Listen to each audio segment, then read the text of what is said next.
We are going to follow the money. Everything you need to know can be understood with this simple phrase: follow the money. And believe me, that's what's happening. Here comes the money. Here we go. Money talk. Here comes the money. Welcome to College Sports Follow the Money, an all-new podcast diving into the critical issues surrounding the big business of college sports. I'm Andrew Monaco, joined by former president of Texas A&M University and former chancellor at the University of Missouri, Dr. Bowen Loftin, and former vice president and general manager of Fox Sports Southwest, Jon Heidtke. From NIL to the transfer portal and opt-outs, to the college football playoff, conference realignment, and more, we tackle the key issues facing college athletics today and into the future. I need to feel you, Jerry! Show me the money! Jerry, you better yell! Show me the money! Show me the money! You loudest black man! We welcome you inside episode 81, College Sports Follow the Money, and we have a fantastic show for you, along with Dr. Loftin and Jon Heidtke. I'm Andrew Monaco, and we're going to start off with a guest. She is Sports Biz Miss. Kristi Dosh has been a part of talking about the business of sports, which she wrote for it with Forbes, with ESPN. Now she's the author of not one but two books. Well, over a decade ago, she wrote Saturday Millionaires, and she just came out this year with the Athletes NIL Playbook. The founder of business of collegesports.com. She teaches NIL courses at Florida, public relations, also the sports management program, the law school as well. And it is so great to have Kristi Dosh join us on our edition of College Sports Follow the Money. You have a new book out. Tell us about it. I do. And so I was going to say, sitting over here on my desk somewhere, the Athletes NIL Playbook. So I actually started writing this October of 2021 and then promptly quit writing it because I was having to go back and delete things and change them so often. And I thought, you know what, you can't do this yet. You have to see how this is going to sort of play out. And so about a year and a half ago, I started talking to a literary agent and some publishers about it and saying, I think things are going to continue to evolve, but, I think we've got enough here for a book to help parents and athletes navigate this space, because they come in from high school and all of a sudden they can do NIL, and some of them now are starting to do it in high school, but particularly in the beginning, no one had any experience with it. And I got all these emails and DMs, and it was just like, how do I get started? And so this book is kind of the culmination of every question I've been asked by athletes and parents. I think every single thing they ask me is in here, and the timing worked out that the House settlement had been announced initially, not approved yet, when I was writing the book and turning in the first draft. And we were able to sneak in a few more edits right before it went to print. The settlement had not been approved, but I knew we were a few weeks away from it and it was likely to be approved. So I wrote the book as if it was going to happen, because I felt revenue sharing was going to happen regardless. So it does cover revenue sharing in addition to NIL. Well, you said, of course, that your audience you intend to really speak to are the players themselves, parents. But how about coaches? I mean, I've seen it on coaches' shelves already. All right. So are coaches looking at this book too and trying to understand better what they can and can't do? Yeah, I actually was asked to come up with a course for coaches. I run it at UF through their Institute for Coaching Excellence. And so I sort of adapted what I had in there and added some things I think were more important from the coaching perspective. But coaches are the first people that athletes are going to come to and ask a question about NIL. When they have a problem, or they got a contract they didn't understand, or they're just trying to figure out where to go get a deal, they're going to talk to their teammates and they're going to talk to their coach. And one of the biggest complaints I get from athletes is having a coach who's not supportive, who doesn't want to talk NIL, who, wants them to just focus on the game. And I get where coaches are coming from in that respect, but I think they're going to have to adapt, because athletes expect them to know and understand. And I think increasingly I've seen assistant coaches now who got in as an athlete on the last year or two of NIL, and now they've ascended into, graduate coordinator roles, or they've moved up into assistant coaching roles, and they themselves had NIL experience. And I think it gives them a recruiting advantage when on a recruiting visit, not only can they talk to the athlete about the program and, what it's going to be like to be an athlete there on the field or on the court or the track or whatever the surface is, but when they can talk NIL with them too, I think that gives coaches a real advantage. Ideal. Well, again, we appreciate what you've been able to do to put this together. You just taught a course at UF about this. How did that go? I mean, were you really able to connect to the students? Were they there for the reason I would think they'd be there, is to learn from you about how to really be a legal beagle in this particular area? Yeah, so it's fascinating because I teach it now at 3 levels. I teach undergrad and graduate sports management students, and now I just did this law class. So I was trying to explain this to somebody the other day. And I said, in the undergraduate class, I get a lot of the athletes. And that class is neat because we talk about deals that they're doing or brands that they're talking to, and you get to hear the athlete side of NIL. And then I teach in the grad program, and they all work in college athletic departments. They're mostly administrators in college athletics, and I get a few high school athletic directors. And so they're talking about it from that administrative perspective. And then now I just taught a 1-week compressed class at UF Law. And that was super interesting because I had several students in that class who had interned at agencies over the summer. And so they had been on the agent side. I had 2 that had internships this semester to do contract review at agencies. And so we talked a lot about NIL and revenue sharing contracts. And so it's fascinating for me as a professor because I get to see all those different levels and I get all the different perspectives kind of happening in this marketplace. But because I am a lawyer, that class was kind of special and fun because I was telling my husband, like, they all think like I do. Like they see things the way I see them because that's how you're trained in law school, is to look for those loopholes, and to think about worst case scenario. And they think like I do, whereas the athletes and even the grad students sometimes don't. So that was fun for me to have a room full of myself to talk to. Excellent.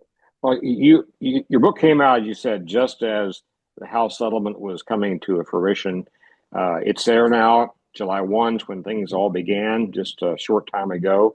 NIL hasn't gone away at all, but NIL is evolving. And I appreciate your comments about how you see this House settlement, the revenue sharing going on there, playing in the NIL world in terms of, is it going to change things, or are we going to see more evolution of that? How do you understand this idea that we have not only revenue sharing going on, but now we have NIL still there, perhaps shifting a bit though? I always tell people when I talk about NIL, I sort of mentally separate it into football and men's and women's basketball on this side and everybody else over here. And I think that revenue sharing largely has not changed things for the everybody else crowd. I mean, you have baseball teams or softball teams or volleyball or even gymnastics here and there that are getting a little revenue sharing. So it's not like it's not happening in some other sports. It is. And, different schools decided to prioritize different sports. No one will be surprised to learn that Nebraska women's volleyball is getting revenue sharing. They've sold out every game. They sold out a football stadium last year. It makes sense that they would be getting revenue sharing. When you're talking about that pool, I would say NIL hasn't really changed that much for them. Much of their NIL was driven by brand deals that they were doing based on their social media presence.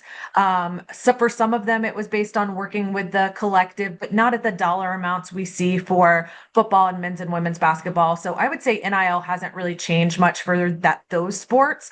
But even for football and men's and women's basketball, know that it's changed that much. It's just where the money is coming from is a little bit different. You're probably getting a bigger share of your money now from the university through revenue sharing. And then there's a little extra, on top maybe from the collective for NIL. And certainly you still have players who have a big social media presence, who maybe have an agent that are still getting those brand deals, and they're doing personal appearances and autograph signings and that kind of stuff. So I don't know that it's really changed all that much. Nobody wanted to take less money than they were getting. So even though universities are capped with how much they can share with athletes, they're making up the rest of it with the collective. And I've talked to quite a few collectives, including I had one come into my law class, and what they're doing hasn't really changed that much.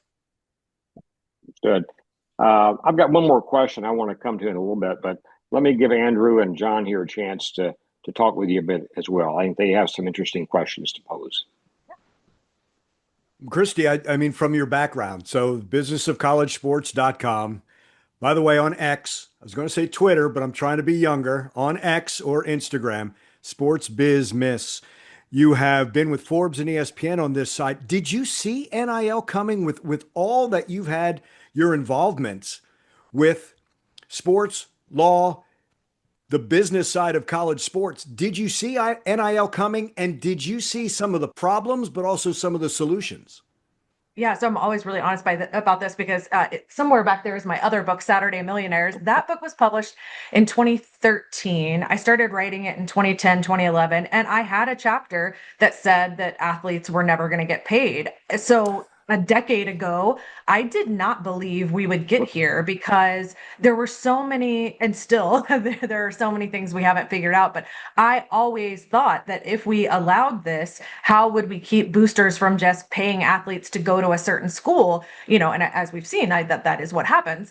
And so I couldn't find a way to implement it because I have no problem with athletes earning money for, a social media post about a brand. Their classmates who aren't athletes are getting to do social media deals. Why shouldn't they? I've never had a problem with athletes being compensated for their name, image, and likeness. I couldn't conceive of a system where you do that without messing with competitive balance, if you wanted to argue that we had it to begin with. But, I just felt like it might get worse.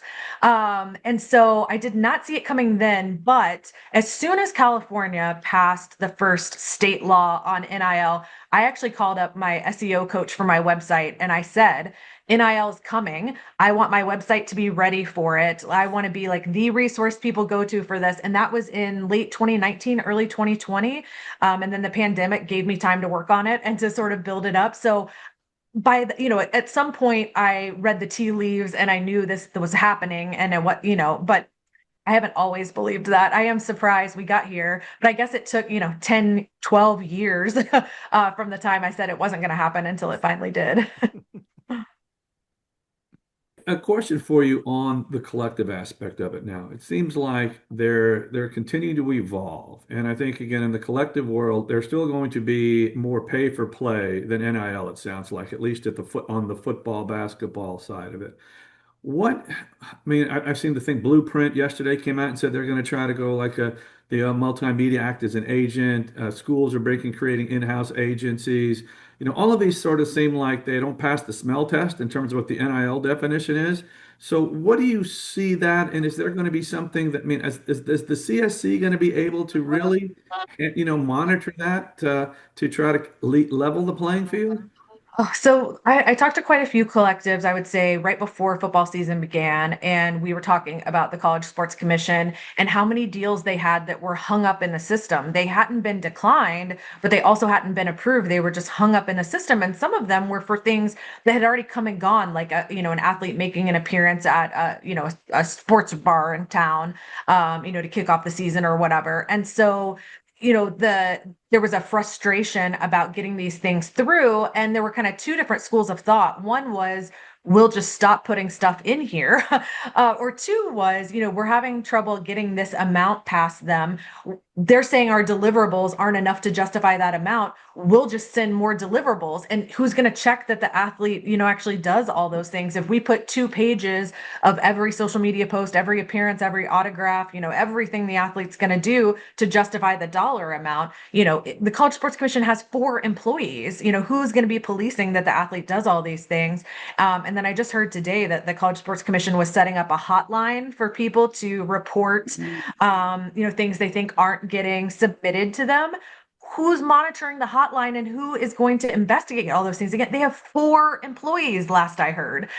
So I'm just not sure how this College Sports Commission oversight is ever going to work. In fact, I was at a conference this summer, the NACTA conference, with a lot of athletic administrators, and everybody was taking bets about what day does the College Sports Commission fold, because nobody really believes that they can do what they've been tasked with doing. Wait. That means it's got to go to the NCAA, and there's no way it's going to work then, right? It doesn't work there either. Everybody just throw their hands up and let the market act as it's going to act.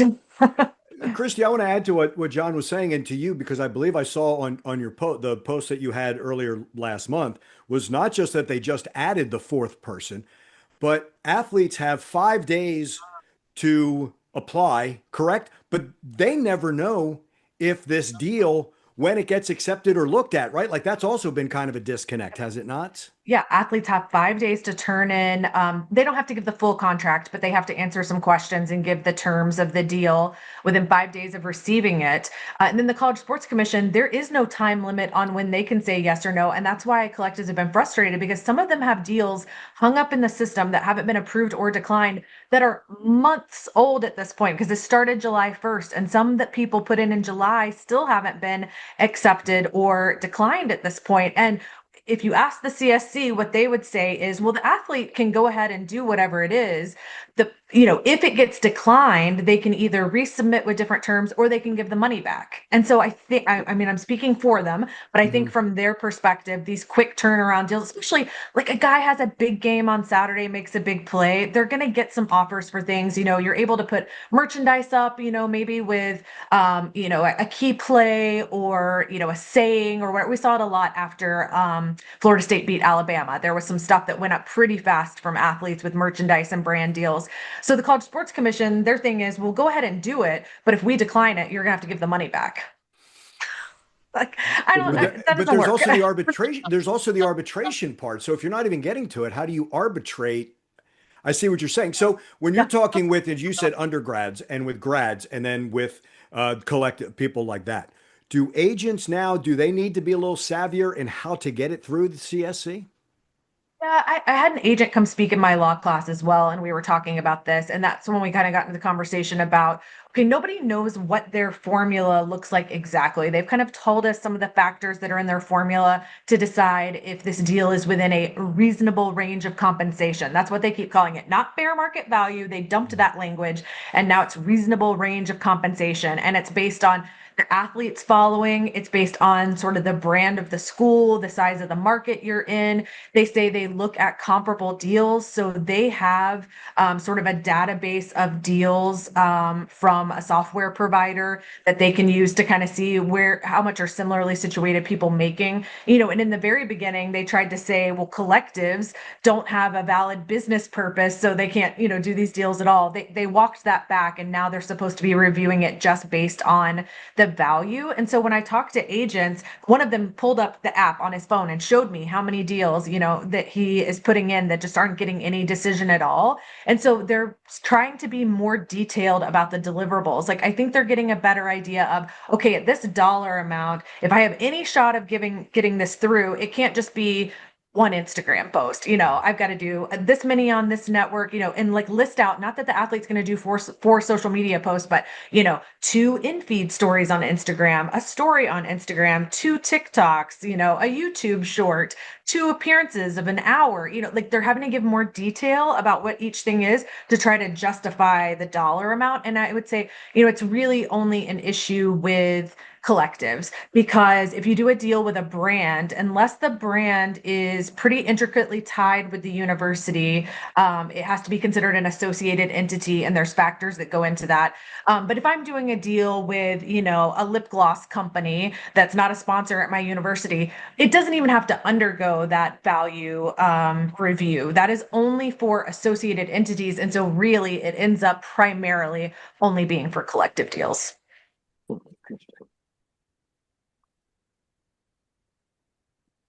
John, something else?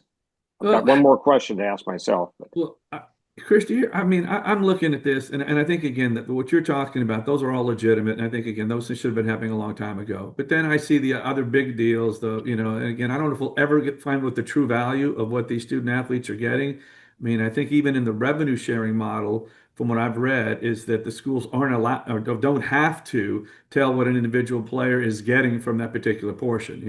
You would assume that there's going to be some kind of salary range that a top level quarterback's worth $2 million a year, a good running back's worth $750. They're going to be probably the market will probably set some of those things there. But then you're going to see the outlying deal that's going to be. And again, again, we hear the stories about what Bryce Underwood's getting at Michigan from that process. And those are the deals everybody's going to really care about. How do you see, are those ever going to be in a situation where there's going to be some guardrails around those types of deals, do you see, in this environment? don't think so, because for the reporting on revenue sharing, all they're concerned with is, did the school stay below the 20.5 million cap for this year?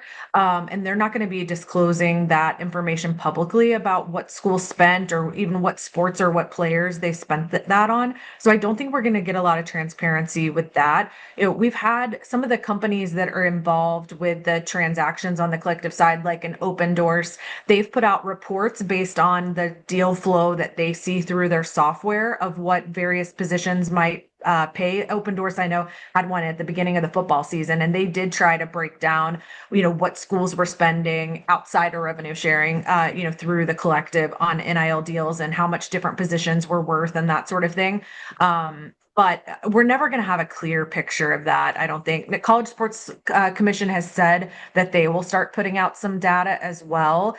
They just put their first round out maybe 3 or 4 weeks ago, but it wasn't very detailed. It was just the number of deals that had come through, how many they had accepted, how many they had declined, how many were in arbitration, which at that time was 0. And then they had, I think, an overall value of everything that had come through so far. But it wasn't that helpful. There weren't that many line items.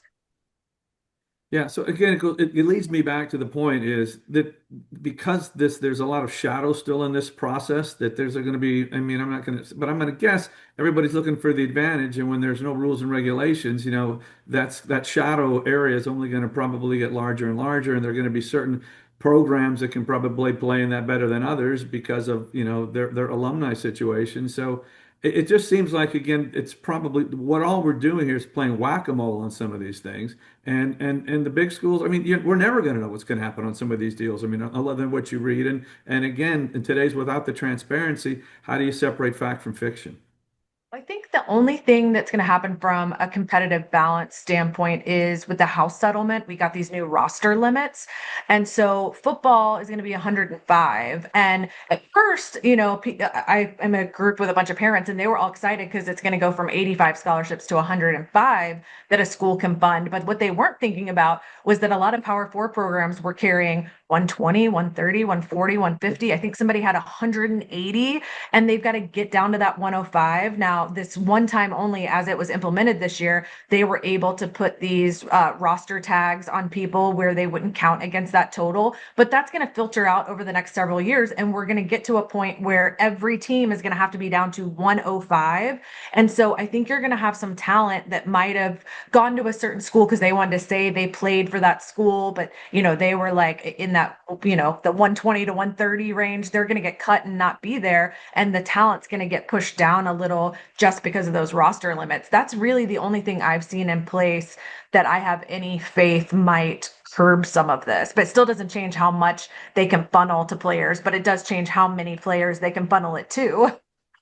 I was talking to a former college coach at the highest levels, and he was saying that right now he would encourage kids to go, if they're not that number 1 quarterback pick, go to a smaller school and play, Ferris State, wherever, get the reps in, and you're much better off there being the 3rd string quarterback at an SEC or Big Ten school. Go get the plays, and then if you're good as if you get those reps, you will be in the portal, and everybody will be coming after you. Yeah, it's so easy to transfer now. I agree with that. Yep. Well, Kristi, let me just go down a couple of pathways real quick here before we close out. One is a SCORE Act. At first, I thought looked like it was going to go down the skids pretty well here. Our friend Cody kind of messed things up a little bit there. But what do you think about it? Are we going to get a legal answer here from the federal government anytime soon? Although it's shut down right now, of course. I don't think so. I have not had a lot of faith in this from the beginning. This was the first time we ever even saw anything get out of committee. There have been dozens of bills introduced over the last 5 years, and none of them have made it out of committee. And this seemed to have some real momentum. And then it was just like the brakes got slammed on. I wrote a piece about a week and a half ago, and it already looked like it was headed downhill. And then just yesterday, we had this new, I think it's called the SAFE Act, that was introduced. And so now we're sort of back to being very bipartisan, where the SCORE Act is largely backed by Republicans. The SAFE Act is largely backed by Democrats. The SCORE Act protects institutions, whereas the SAFE Act seems to protect the athletes and give them more rights. And so I think now that we've got these two, really opposed acts, getting everybody on the same page is difficult on any subject in Congress, obviously. But we just haven't seen everyone get on the same page with this from the beginning, because not only do a lot of the congressional members want, things in place as far as, the transfer portal, NIL or revenue sharing, those kind of things, but they want health and safety measures and mental health measures. And not that those things aren't important too, but what you see is these bills come out, and then as they get discussed and start morphing, people are just trying to shove more and more in there, but that's more things for people to disagree about how to handle. And so I just don't see anything getting done. Maybe I was wrong about athletes getting paid eventually, so maybe I'll be wrong about this too, but I don't think it's happening anytime soon. I tend to agree with you. My perception on the collective side is that we started with a lot of different collectives. Some schools had many out there. We seem to be moving towards consolidation. Is that your view too? We're seeing, maybe one large collective emerge that's very tightly tied to the school, as opposed to having many that are kind of out there in the wind, blowing each way each day.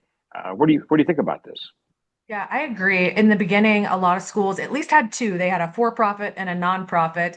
And now the guidance from the IRS has, made it less tenable for the nonprofits. And then once the House settlement happened, it essentially squashed nonprofits altogether, because it requires this valid business purpose, which means you have to offer goods or services for sale to the general public. And nonprofit collectives couldn't really meet that. And so there are a couple out there who are still trying to figure out how to make it work, but most of those have gone away.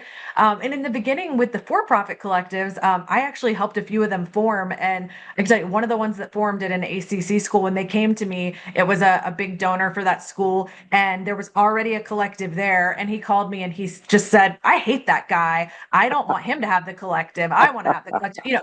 So there were some really interesting circumstances that spawned a lot of these, but now pretty much every school is down to one. You often find an executive director who previously worked for the institution, usually in development. And so there are much closer ties between the collective and the university. In the beginning, universities and athletic departments didn't really know whether to trust the collective. Sometimes it wasn't being run by the people they wanted to run it, or, there was some level of sort of distrust there. Whereas now I think that they are very collaborative, and that there's sort of a lot of cross-pollinating there and sharing of resources.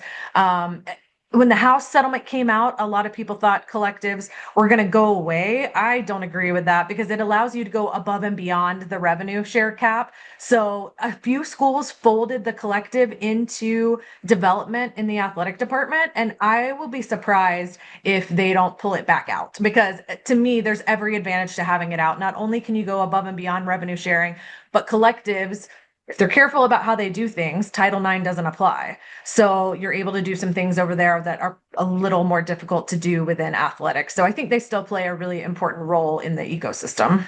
Yeah, I agree too. I guess my final question is a very simple one. I've heard there is a 58-year-old college athlete who has an NIL deal now. So he apparently has the record for the oldest guy or girl to have NIL. Any thoughts about that one? Yeah, I would say that brands like to be the first to do anything. So, there was a race in the beginning for like the youngest NIL deal. And to this date, I believe it is still this 8-year-old golfer that got a deal the first year of NIL. I have a 7-year-old niece. Trying to get her to do anything when I want her to do it is challenging. So I don't know how that went with the 8-year-old. But I think brands love to be the first, and we've kind of run out of firsts for them to have. Like in the beginning, in my inbox, everything was, we're the first brand to do this, or we're the first brand to do that with NIL. And that's kind of over, because all the firsts are gone. So then you had this older athlete, and somebody had to jump on that so they could say that they had been the oldest NIL deal. Of course. Asper Cream. I couldn't believe the marriage here of Asper Cream to this older than average athlete.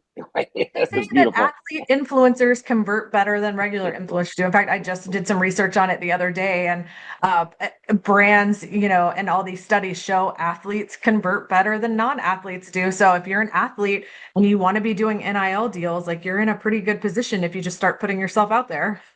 I agree. Jon, anything else you want to cast out, Kristi, before we leave? one sort of look into the future question, because I do think, again, the brands in the social media world, that's going to probably more geared toward, the others, or the Olympic sports, if you will, for others. But let me throw this at you. Say, Ohio State goes out and gets a naming rights patch on their jersey, and part of that deal is, I don't know, $10 million a year for something like that. And all the kids are wearing it. Do they can then they structure that deal, I would assume, where every kid who wears the jersey is getting some portion of that agreement to help them, either would I make that NIL, or would that have to go into revenue sharing, or because it's are there ways that, schools are going to try to be creative? And, I think, again, they'll be able to, through their normal course of business, be able to, at some point in time, figure out what that 20.5 looks like. But to get to the 35 or 40 million to be competitive, or play at the highest level, how would they treat a deal like that? Or how would you think that they would try to carve that up? I've been going back and forth on thinking of concepts like that. If you're revenue sharing and you're able to revenue share at that highest 20.5 level, I would think you would want to structure that so it's outside of revenue sharing. And so you would do some sort of group licensing deal with an outside company, like a One Team Partners or a Brandar group, like they do for jersey sales, so that the athletes are getting compensated by an outside entity. That way it doesn't count against the share cap. But if you're a school outside of, say, the Power Four, who isn't able to be at that 20.5, you might structure it so that it is internal, so that you can tell athletes, we're rev sharing at this higher number. So I think it depends on what school you are as to how you would want to do that. But I think you could structure the deal either way, if you were getting creative about it, either where it could flow from the school to the athletes, or it could flow outside so that you could go above and beyond that rev share cap. And I do think we'll see a lot more of that.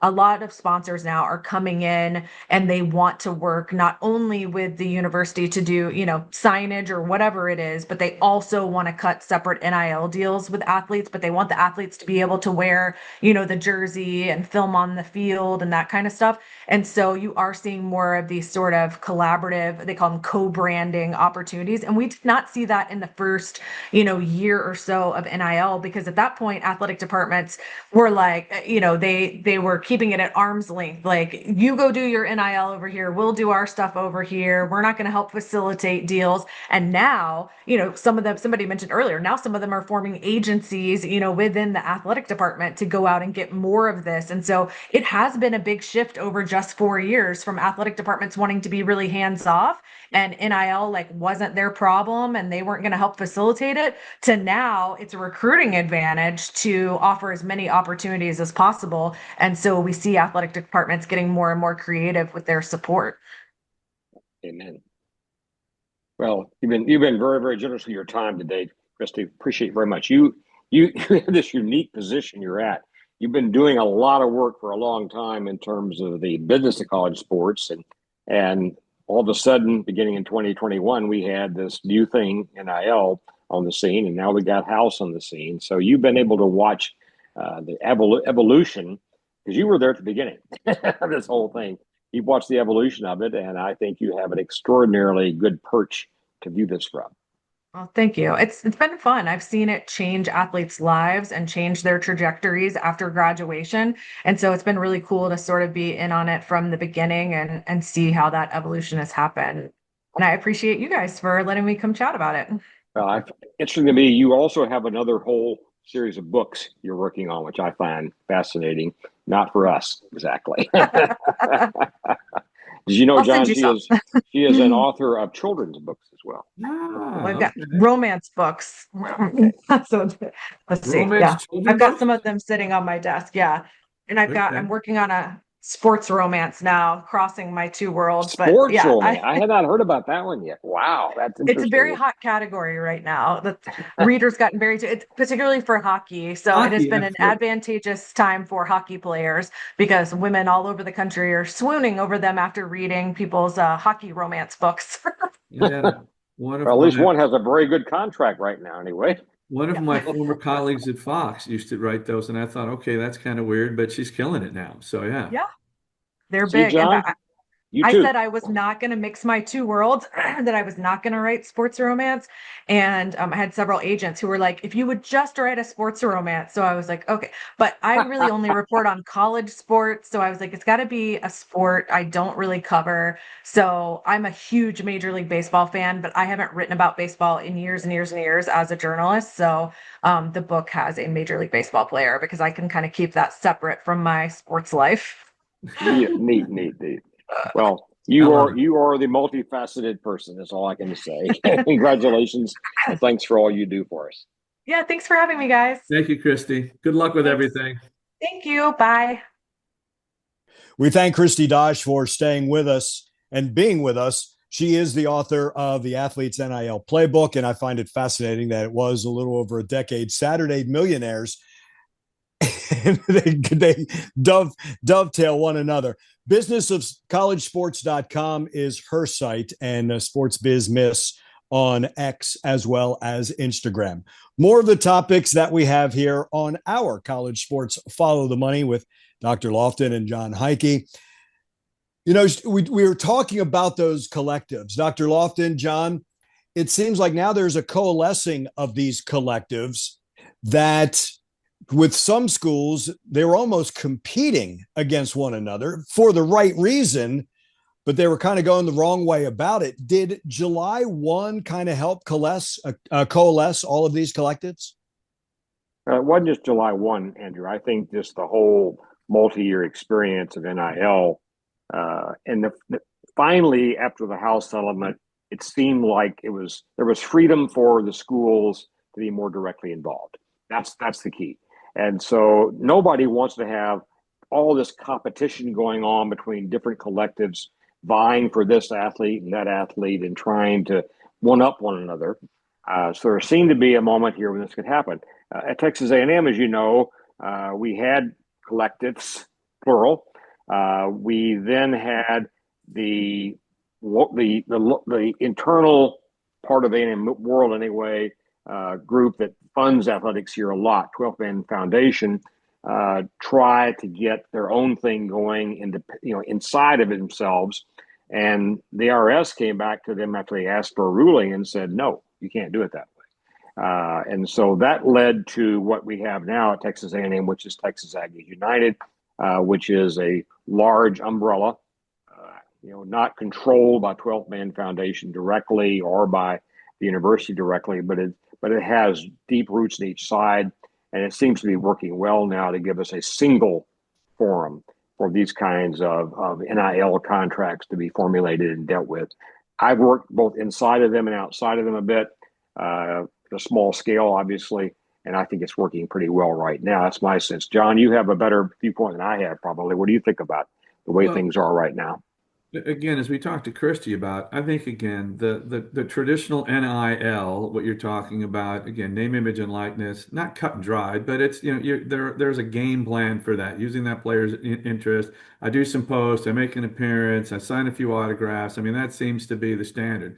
Now, the thing's going to be very interesting though when you start again at the highest levels where the boys have the money and they got the guys the back that want to do it. I mean, you just go back to the old Southwest Conference days. Every school had their collective that went around with the bags of money, and the free marketplace did its work. And I think SMU probably took it to the nth level. Now, what SMU did back in the 80s is it's probably going to be replicated today by these universities to create these different revenue streams. So I still struggle with how they're going to try to monitor people who want to give money to players above and beyond that 20.5 million. So we asked Kristi a little bit. I don't think she had a thought process on that. She thought the roster limits would probably try to, potentially create some, a little bit more parity out there. But I still just hear these stories about how people are going to want to try to work around and have additional dollars for the marketplace. And I don't know how they're going to stop that at the end of the day. It seems like the arms race is still in play. What I see here at Texas A&M, I see it at UT Austin. We're talking 50 million or more when you combine both the revenue sharing and the NIL here.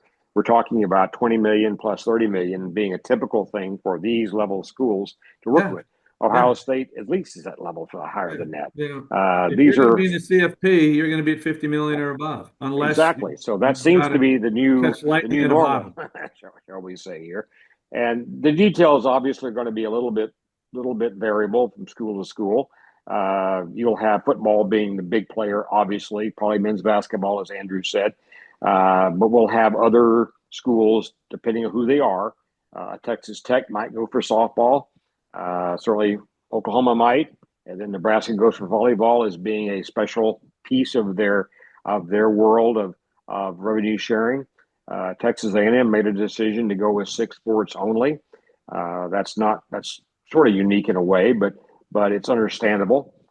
Most schools are putting about 3/4 of their money from revenue sharing into football, and about 15% into men's basketball. That seems to be the norm right now, to some extent. Well, Everything else is sort of variable.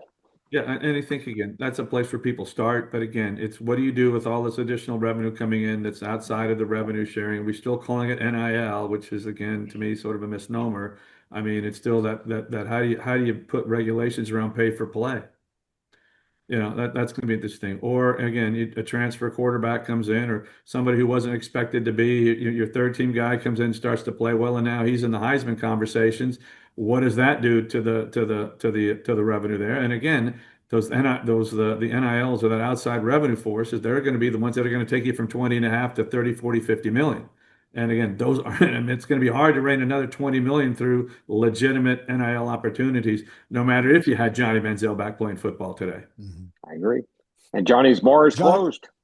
Yeah. Poor Johnny didn't even get the cutoff in 2016.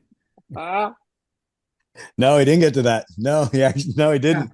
Yeah. Jon, it was interesting when Kristi was talking about what she was talking about, for lack of a better phrase, schools needing front offices. It reminded me of the latter part when assistant GMs, you had those capologists, and you almost need to specialize now in an athletic department, or at least in a football office, with someone who understands the HAP, if you will, in college athletics. And maybe that's the person that these parents and these student athletes talk with. I think they have to. I mean, I don't know if we talked about this earlier, but I had a conversation with Coach Slocum a couple of weeks ago, maybe a month ago, and he was talking about he was just coming back from a college football association meeting and was talking to one of the Power 5 coaches, and he said, "So how's recruiting going?" He goes, he basically said, "I haven't been in a recruit's home in over a year. All of it's done through agents. It's I don't want to talk to that process." So you're sitting there and going like, wow, and because that was the bread and butter back in the day of a good coach being able to make that connection with the family, and he's going to send his son or daughter to a place for the next 4 years. It was important that they had that relationship with that head coach. And I think those days are gone. And now the relationships, if you're going to really want to be in the, for all of these kids coming in, it's got to be at the recruiting coordinator level or the agent level. I think we've talked about it too. Now these top recruits but to go on a visit, the schools have to pay them 5-6 figures to make a visit. That's and that doesn't. And it's unlimited. And that doesn't. And the visits. And I doubt that's in your 20.5 of revenue. No. Revenue, that category. So no, and if I'm not mistaken, I think it was 2 or 3 visits. I think it's now unlimited when it comes to that. But okay, so you've talked relationships. Well, guess what? Now relationships with a head coach, another one gets fired. I mean, there's not a lot of patience by these schools, and to me, because of all, again, unintended consequences, as we've talked about before, one bad loss puts you on the hot seat. Yeah. And this is interesting. And now we're all fighting for who? That was the thing. You always had to know who your next head coach was, no matter what the sport was. At least you should have that. Now I'm not so sure. And again, with another coach being fired in college football, the agents are winning. And that's the only ones I can see winning right now. No doubt about that. No doubt. Yeah. Oh, the problem, Andrew, is we've gotten so impatient. I mean, back in my old days, you always waited to the end of the season. And then the firing happened, and then the change. It all happened then. Now it began weeks ago already in college football, and it continues, and we'll see more. There was a little thing in Mandel's column in the Athletic a few weeks ago where he was being asked about, who's next sort of thing in firing, and he sort of laid out a whole list of people that might get the axe pretty soon, and of course among those was Sam Pittman at Arkansas, who lost his job on Sunday.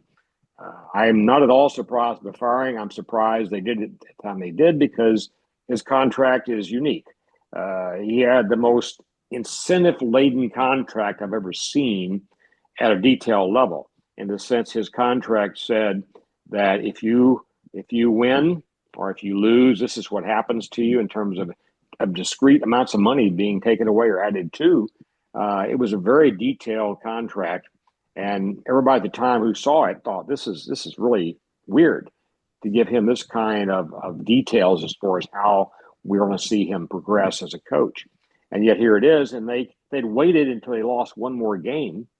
And by my understanding, it had been millions in savings in terms of the payout to him. So that just shows you how impatient people are. Not saying anything about Texas A&M, who was impatient about somebody else a little while back and still paying for that one, obviously. But my point to you is simply that contract was interesting and unique. On the AD side, it was reminded me when Mark Welsh resigned as president of Texas A&M, it was reminded to me that Trev Albert's contract specifically named him as someone he wanted to work for, and it changed his buyout of his. If he's early, it changes his buyout by having Welsh gone. It's cheaper for him to leave now than it would have been before, and that's again unique to me. I never saw a contract for an AD that was that specifically tied to an individual who was the president or chancellor of the institution where they worked. So, John, you seem like that? I've seen nothing like that in terms of tying it to a particular person like that. No, but I think you're going to see more and more of those types of deals to create greater flexibility for both parties. In this world of it, we become such a transactional entity. And so to move the transactions along, you've got to have a little bit more flexibility to do that. And again, I'm sure there's unique individual situations on all of these, and it's tough to lump them all under one, sort of broadly strokes. But I do think everybody's going to be, with the amounts of money that you're paying, these people to do these jobs, you're going to want to have protection on both sides. And I can only, my guess would be these types of agreements are going to be far more common going forward, having those types of things built in, because you want to work for the right president, you want to work for the right GM, you want to, and when these things change, that changes the dynamic. So I'm not saying that people are going to leave, but I think they're going to, if it's going to give them options or create greater flexibility on both sides of what the future may hold. And are we getting closer now in this day and age with that alignment with school president, with athletic director, with head football coach, things like that? Should they all be in alignment to make it easier? I would say, Andrew, that yes and no. There are a lot of university presidents, chancellors, the CEO of the university, who just don't really get college sports. It's a nuisance to them. They want someone to handle it for them, and they have an AD to do that, and that's fine. But they don't pay much attention to it. I can name some of these people if you want me to. I've worked with them directly. When I was president, Texas A&M, or chancellor at Mizzou, I was very involved with sports because I cared about it, and I felt I had to be personally connected to the various players who were there, and I was. But that's not a common thing, turns out. You're pretty busy when you're running a big university, and it consumed a lot of my time, especially for a couple of years there as we moved conferences. So that sort of thing, I think, varies by the person. So I think your point is that in some universities with some people, it's going to matter a great deal. In others, it won't matter a great deal. Yeah. And I'll tell you this: you can look very closely and see how rapidly university presidents can come and go in a public institution. At Texas A&M, 3 in 3 years. Okay, think about that. So that is the other side of it. I mean, you need some degree of stability here. You mentioned a while ago about the idea of who you normally have somebody lined up. My thought is an AD needs to have a list in his pocket of possible head coach replacements. Because head coaches do move around. We know that. They get fired, Right. they get poached. It happens, okay? So every AD I've ever worked with had to have, in my opinion, a list in his pocket of who the head coach potentials were for the major sports. And I depended on that. If that's not possible anymore, that makes things really, really difficult, guys. And I think I think on different levels. I think if you're a group of 6, you better have that, because a lot of those jobs are temporary. When something comes better and the window open, that opportunity. Power 4, you still have to have it, but a lot of them are destination jobs. Again, you still have to have it, but I think they're very different lists that you're working from. And the other thing is, your football team has to be good. I'm not saying that you can't have a well-rounded athletic department.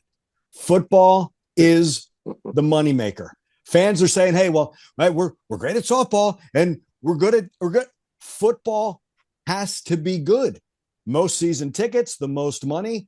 That's why I think this impatience is coming in. But there's also some schools I think have to realize, okay, where's the money come from? Can we get more? Are we behind? Dabo's been behind at Clemson. Gundy was behind at Oklahoma State. If you're going to compete for any athletic department, I think your football has to be good. Again, it doesn't preclude just football and not everybody else. Football and everybody else. It can raise it all. Probably a 9-win season. I'm not talking. I'm really not. Yes, like if you want to do wins, but you've got to keep your fans engaged. They've got to keep buying tickets. They've got to keep buying merchandise. Yeah. Oh.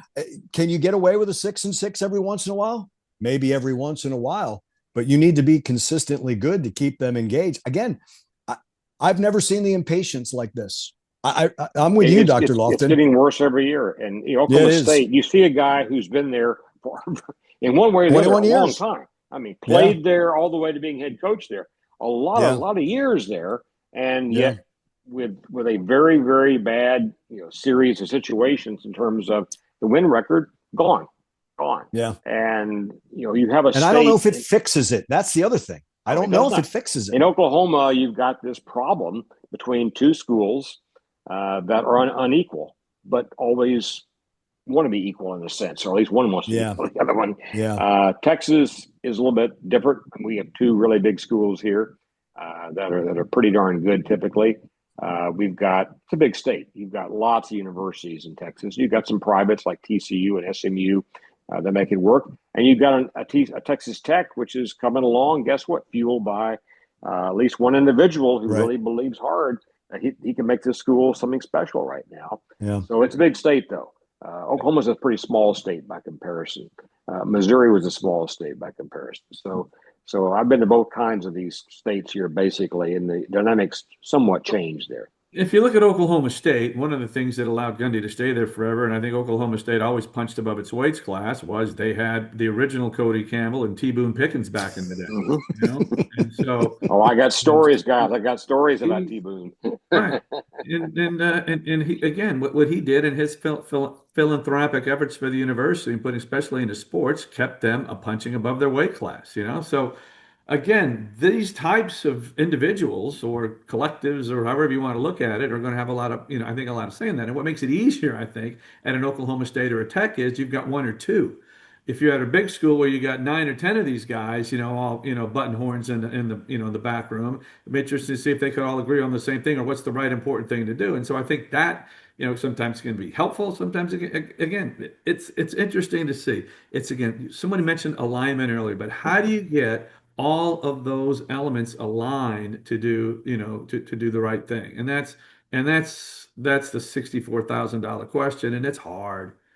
You're right, John. You're right, but I'll say this: I have admiration for that school in Austin because the 10 guys there, plus or minus a little bit, they have been aligned more than not. I agree. And that's why Texas is in the SEC now. And Okay? if you look, and again, if you go back in the last 5 years, 8 years, 10 years, whatever it is, who's been playing at a pretty good level, and you want to look for some common denominators, I think you probably would be surprised to see, continuity in some of those key places and alignment in the rooms where the decisions get made. I think even though there's big egos involved here with billionaire folks, if they have a common purpose, if their purpose is to bring this school to the place they all want it to be, how they get there may vary a bit, but they all have a goal, which is shared. That's when you get people to coalesce around a particular strategy. And I've seen it happen in Austin a fair amount, actually. No, and it can happen. I mean, I use an example of what I used to. It was a joke, but we were trying way back in the day. We're trying to get a fast food company on board, and all of their goals was to sell hamburgers. Or I think it's pretty simple. Here's how you're going to do it. But you couldn't get all those franchises to agree that the day was Wednesday. So and it just makes it challenging. So. Unlike the three of us. Sell hamburgers? Isn't that our goal? Come on, fellas. This is easy. Three of us here get together, right? We're okay. We all agree it's Wednesday as we take this. Can we at least agree that it's Wednesday? Well, that's not Sure. Wednesday over here. It's Thursday. All right, I give up. Okay. If I bring up the city Williamsport, you think about Little League and the World Series. Now I'm going to bring up Williamsport with maybe the oldest person getting an NIL deal. Tom Sillo at D3 Lycoming College in Williamsport. D lineman, D3 school, 58 years old. He has an NIL deal with Asper Cream. Outstanding. It's a beautiful fit, guys. A beautiful fit. He got a 4-year supply of Asper Cream. That's his NIL deal. And he probably needs it. That's what I'm thinking. And then I'm reading he's so the trying system does to work, is what you're telling me. NIL does work. You know what? NIL Go said, yeah, that one goes right through. They got that one. They got that one through quickly. How about that though? So Diego Pave will have that in his 37th year at Vanderbilt quarterback someday. Then we can look forward to that.